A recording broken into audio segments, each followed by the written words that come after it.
रोहतांग का असली मतलब लाशों का ढेर। हर सेकंड 600 लीटर पानी, एक मिनट में 36,000 लीटर। सुरंग अंदर से नदी बन जाती थी। सुरंग में पानी अभी भी लीक हो रहा है। 2023 में वायरल वीडियो, यह दुनिया की सबसे ऊंची सुरंग ढहने वाली है। विदेशी इंजीनियर्स भाग गए। सुरंग काटकर हमने क्या जगा दिया? भूकंप, लैंडस्लाइड या बड़ा प्रकोप?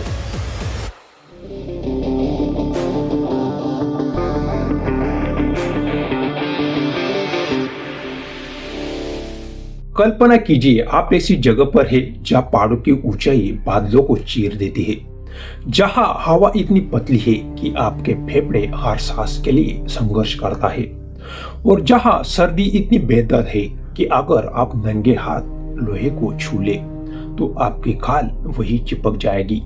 हम बात कर रहे हैं रोहतांग दर्रे की, एक ऐसा रास्ता जो साल के 6 महीने दुनिया के नक्शे से मिट जाता था, लेकिन फिर भारत ने फैसला किया एक ऐसी सुरंग बनाने का जो दुनिया की सबसे ऊंची सिंगल ट्यूब टनल होगी। 9 किलोमीटर। कागज पर यह दूरी महज 15 से 20 मिनट की लगती है, लेकिन क्या आप जानते हैं कि इस 15 मिनट के रास्ते को तैयार करने में भारत को 10 साल, 3,200 करोड़ रुपए और अनगिनत मजदूरों का खून पसीना क्यों देना पड़ा? आज की इस वीडियो में हम उन फाइलों को खोलेंगे जिन्हें अक्सर दबा दिया जाता है। हम जानेंगे कि क्यों दुनिया के सबसे बेहतरीन इंजीनियर्स ने एक वर्क पर हार मान ली थी। क्या यह सिर्फ एक इंजीनियरिंग प्रोजेक्ट था या चीन के साथ होने वाले संभावित युद्ध की तैयारी? और सबसे बड़ा सवाल, क्या हिमालय हमें वह रास्ता देना ही नहीं चाहता था? कहानी की शुरुआत सुरंग से नहीं बल्कि उस नाम से होती है जो खौफ का पर्याय है, रोहतांग। तिब्बती भाषा में इसका सीधा मतलब है लाशों का ढेर। पुरानी कहानियां कहती है कि जो कोई भी इस दर्रे को पार करने की कोशिश करता था वो अक्सर वापस नहीं लौटता था। 13,050 फीट की ऊंचाई पर स्थित यह दर्रा लाहौल और स्पीति के लोगों के लिए एक जेल का दरवाजा था। नवंबर आते ही यह बर्फ की 20 से 30 फीट की ऊंची दीवारें खड़ी हो जाती थी। सवाल यह है, क्या एक आधुनिक लोकतंत्र में हम अपने ही नागरिकों को 6 महीने के लिए नजरबंद रख सकते थे? साल 1860 में सबसे पहले इस सुरंग का विचार आया था, लेकिन उसे हकीकत में बदलने में 140 साल लग गए। 2000 में तत्कालीन पंतप्रधान अटल बिहारी वाजपेयी ने इसका ऐलान किया। लेकिन दोस्तों, राजनीति में ऐलान करना आसान है, मगर जब कुदरत खुद आपके खिलाफ खड़ी हो, वह पत्थर तोड़ना एक अलग ही जंग है। जून 2010 खुदाई शुरू हुई। मशीनों की गड़गड़ाहट से पहाड़ कांपने लगा। इंजीनियर्स को लगा था कि वे ड्रिल एंड ब्लास्ट तकनीक से इसे 5 या 6 साल में खत्म कर देंगे, लेकिन उन्हें पता ही नहीं था कि हिमालय के गद में एक जियोलॉजिकल टाइम बम टिक टिक कर रहा है। प्रोजेक्ट शुरू होने के कुछ ही किलोमीटर बाद इंजीनियर्स का सामना हुआ सेरी नाला से। यह सिर्फ एक नाला नहीं था, यह इंजीनियर्स का बुरा सपना था। यह एक फॉल्ट जोन था, मतलब पहाड़ या ठोस पत्थर का नहीं, बल्कि मलबे, मिट्टी और पानी के एक भयानक मिश्रण का बना था। जैसे ही खुदाई की गई, पहाड़ों के अंदर से पानी का ऐसा सैलाब निकला जिसे किसी ने इमेजिन नहीं किया था। हर सेकंड 125 लीटर पानी। आप अंदाजा लगा सकते हैं, एक दिन में लगभग 30 लाख लीटर से ज्यादा पानी सुरंग के अंदर घुस रहा था। इंजीनियर्स ने जो सुरंग आज खोदी, वो अगले दिन सुबह तक कीचड़ और मलबे से भर जाती थी। यह बिल्कुल वैसा था जैसे आप रेत का महल बना रहे हो और समुद्र की लहर उसे बार बार मिटा दे। सवाल यह उठता है, क्या शुरुआती सर्वे में यह बात छिपाई गई थी, या फिर हिमालय की बनावट में इतनी अनिश्चितता है कि दुनिया की कोई भी मशीन इसे पहले से नहीं भाप सकती थी? हालात इतने खराब हो गए कि विदेशी कंपनियों ने अपने हाथ खड़े कर दिए मजदूरों में डर बैठ गया था कि पहाड़ कभी भी उन पर गिर सकता है। तब एंट्री हुई एक ऐसी तकनीक की जिसने सुरंग निर्माण का इतिहास बदल दिया, न्यू ऑस्ट्रेलियन टनलिंग मेथड। लेकिन यह तकनीक भारत के लिए एक जुआ थी। एनएटीएम का मतलब है कि आप पहाड़ से लड़ते नहीं बल्कि उसके साथ निगोशिएट करते हैं। जैसे ही पहाड़ खोदा जाता था तुरंत उस पर कंक्रीट की एक लेयर छिड़की जाती थी ताकि हवा के संपर्क में आकर चट्टानें कमजोर न हो। पहाड़ के अंदर 10 से 15 मिनट लंबे स्टील रॉड गाड़े गए। यह बिल्कुल वैसा ही है जैसे किसी टूटी हुई हड्डी को मजबूत करने के लिए उसमें रॉड डाल दी जाए।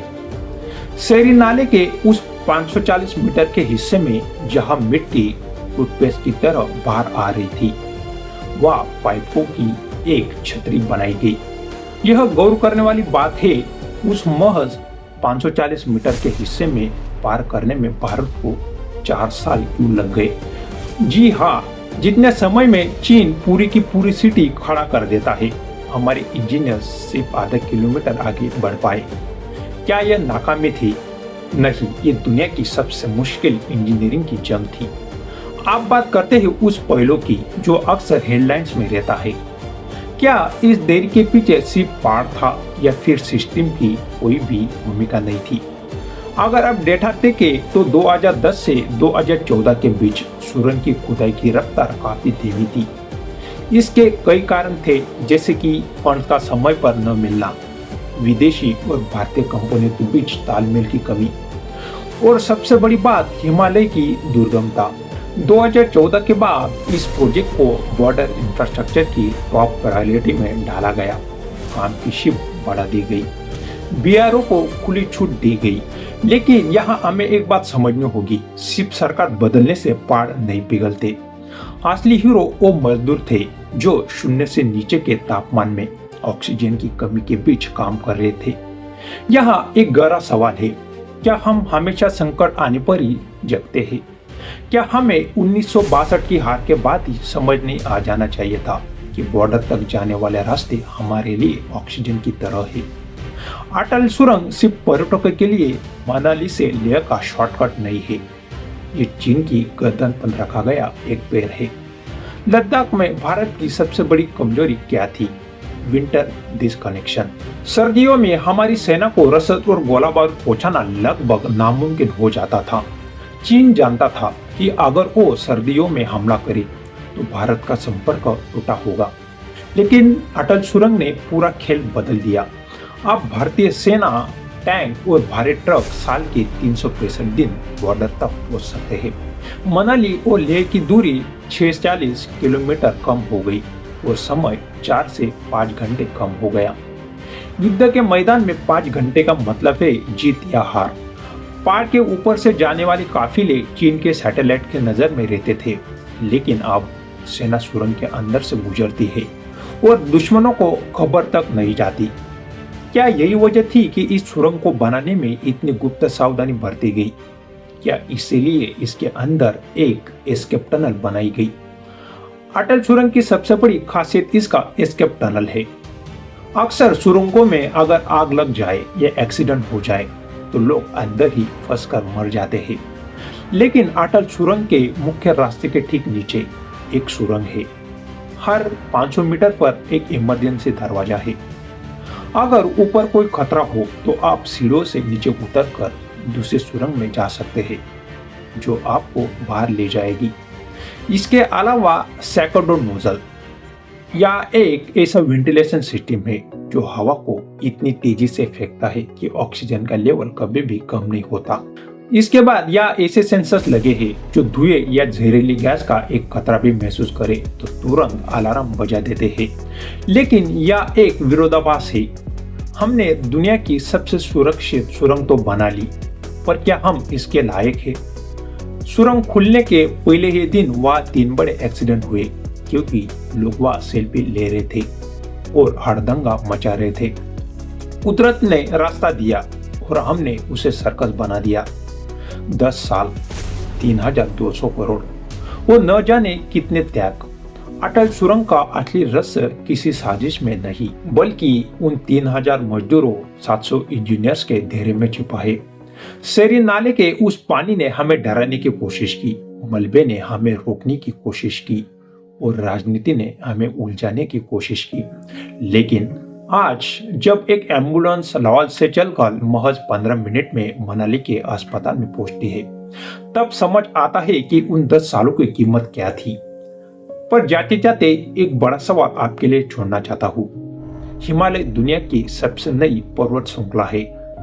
यह अभी भी बढ़ रही है और हिल रही है। अटल सुरंग के लिए हमने पहाड़ के सीने को चीरा है। क्या हमें और भी ऐसे सुरंगें बनानी चाहिए ताकि हम चीन का मुकाबला कर सके, या फिर हम विकास की इस अंधी दौड़ में हिमालय के इकोसिस्टम को इतना कमजोर कर रहे हैं कि भविष्य में हमें किसी बड़े कुदरती प्रकोप का सामना करना पड़ेगा। याद रखिए, रोहतांग का मतलब आज भी लाशों का ढेर ही है। क्या हमने उस खौफ पर जीत हासिल कर ली है या सिर्फ उसे कुछ वक्त के लिए दबा दिया है? अपनी राय कमेंट्स में जरूर साझा करें। क्या आपको लगता है कि भारत की सुरक्षा पर्यावरण से ज्यादा जरूरी है? यह थी अटल सुरंग की वो कहानी जो पत्थरों के बीच दबी हुई थी।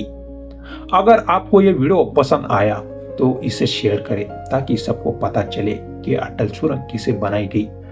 अगर आपको लेह मनाली रास्ता कैसे बनाया गया इसके बारे में वीडियो चाहिए तो आप मेरा ये वाला वीडियो जरूर दे सकते हैं। मिलते हैं अगले वीडियो में, तब तक जय हिंद जय भारत।